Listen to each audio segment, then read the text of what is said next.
हाय friends, smart tech education के YouTube channel पर आपका स्वागत है। फ्रेंड्स, मैं आज आपके लिए लाया हूँ डीसी जनरेटर के इम्पोर्टेंट वन लाइनर क्वेश्चंस जो आपकी सभी प्रकार की एग्ज़ाम के लिए बहुत ही उपयोगी साबित होंगे। तो फ्रेंड्स, स्टार्ट करते हैं आज का सेशन।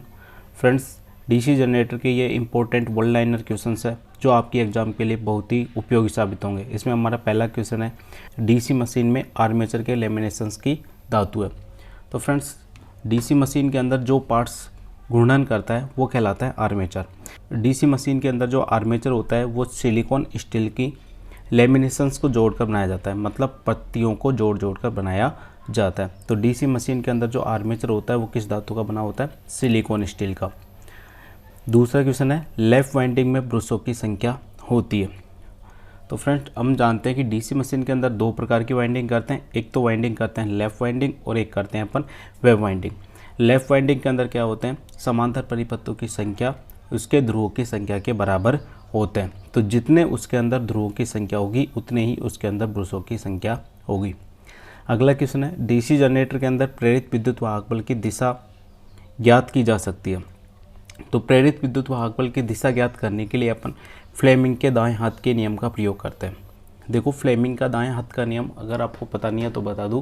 इसके अंदर अपन का जो दाएं हाथ है उसका अंगूठा, प्रथम अंगुली और द्वितीय अंगुली, इन तीनों को इस प्रकार फैलाते हैं कि तीनों एक दूसरे से 90 डिग्री पर रहे। तो जो अपना अंगूठा है वो तो बताता है चालक की गति की दिशा, प्रथम अंगुली बताती है चुंबकीय क्षेत्र की दिशा और जो द्वितीय अंगुली है वो बताती है चालक के अंदर पैदा होने वाले विद्युत वाहक बल की दिशा। तो जनरेटर के अंदर तो फ्लेमिंग के दाएं हाथ का नियम का प्रयोग करते हैं, जबकि डीसी मोटर के अंदर फ्लेमिंग के बाएं हाथ का नियम का प्रयोग करते हैं। ये बहुत इंपॉर्टेंट है। दायां और बायां, दाएं का प्रयोग करेंगे जनरेटर के अंदर, बाएं का प्रयोग करेंगे मोटर के अंदर। डीसी मशीन की योक निर्माण हेतु प्रयुक्त धातु होती है। तो योक क्या होता है? जनरेटर की जो बॉडी होती है उस बॉडी को अपन योक ही बोल सकते हैं। ये जो योक होता है इसके ऊपर क्या किया जाता है? पोल स्थापित किए जाते हैं। पोल को स्क्रू की सहायता से लगाए जाते हैं। इन पोल के ऊपर क्या लगाते हैं? अपन की जो फील्ड वाइंडिंग है उसको स्थापित करते हैं। ये फील्ड वाइंडिंग जनरेटर के अंदर क्या करती है? चुंबकीय क्षेत्र पैदा करती है। तो ये जो योक होते हैं वो किस धातु के बनाए जाते हैं? कास्ट आयरन के बनाए जाते हैं।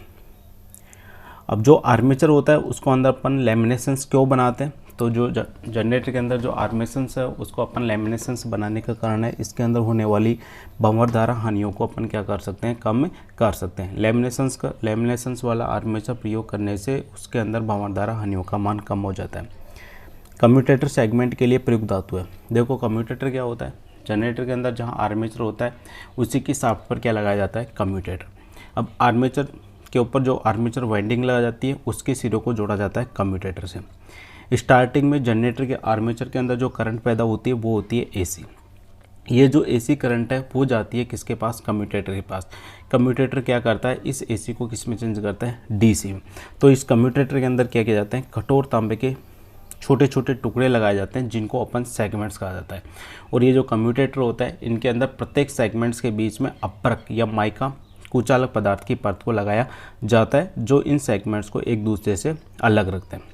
आर्मेचर प्रतिक्रिया के प्रभाव से मुख्य फ्लक्स पर क्या प्रभाव पड़ता है? देखो, सबसे पहले देखते हैं आर्मेचर प्रतिक्रिया। आर्मेचर प्रतिक्रिया क्या होती है? आर्मेचर के चुंबकीय क्षेत्र का मुख्य चुंबकीय क्षेत्र पर पड़ने वाला जो प्रभाव होता है वो आर्मेचर प्रतिक्रिया कहलाती है। आर्मेचर जो प्रतिक्रिया है इसके कारण अपन का जो मुख्य फ्लक्स है उस पर दो प्रभाव पैदा होता है। एक तो पड़ता है विचुंबकन प्रभाव और दूसरा होता है क्रॉस चुंबकन प्रभाव।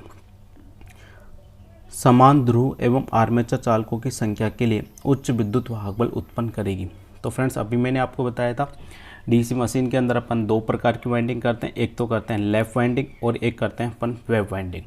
वेव वाइंडिंग के अंदर तो अगर अपन को ज़्यादा विद्युत वाहक बल प्राप्त करना है तो वहाँ पर अपन काम में लेंगे वेव वाइंडिंग।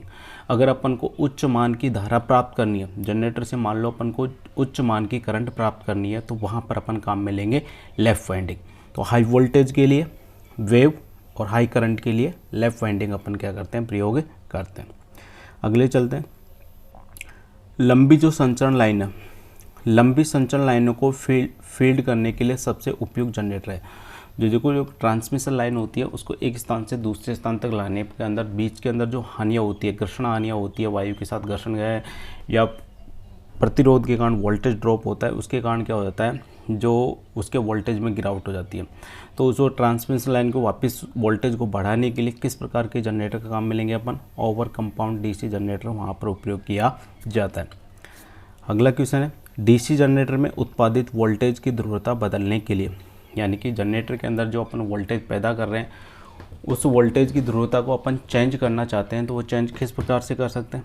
तो जनरेटर के अंदर जो अपन फील्ड वाइंडिंग के अंदर अपन क्या करते हैं, उसको डीसी सप्लाई देते हैं। उस फील्ड वाइंडिंग के सिरों को, उस क्षेत्र की धारा को अपन क्या कर दें, यदि परिवर्तित कर दें तो उसके अंदर चुंबकीय क्षेत्र की दिशा परिवर्तित हो जाएगी, और चुंबकीय क्षेत्र की दिशा परिवर्तित होने से जनरेटर के अंदर प्रेरित विद्युत वाहक बल की दिशा भी क्या हो जाएगी, या ध्रुवता भी बदल जाएगी। डीसी जनरेटर के अंदर डमी कुंडली लगाई जाती है। जो आर्मेचर है उसके ऊपर यांत्रिक संतुलन को रखने के लिए, यांत्रिक संतुलन को बनाए रखने के लिए अपन क्या करते हैं, वहाँ पर डमी कुंडली का प्रयोग करते हैं। डीसी जनरेटर में अंदर इंटरपोल कुंडलियाँ संयोजित की जाती हैं। देखो सबसे पहले इंटरपोल क्या होते हैं, अपने योग पर जो मुख्य पोल होते हैं उनके बीच में छोटे छोटे पोल स्थापित किए जाते हैं। उन पोल को किया जाता है, उन पोल को कहा जाता है इंटरपोल। इनके ऊपर जो वाइंडिंग स्थापित की जाती है उस वाइंडिंग को अपन आर्मेचर वाइंडिंग के श्रेणी क्रम में क्या करते हैं, संयोजित करते हैं।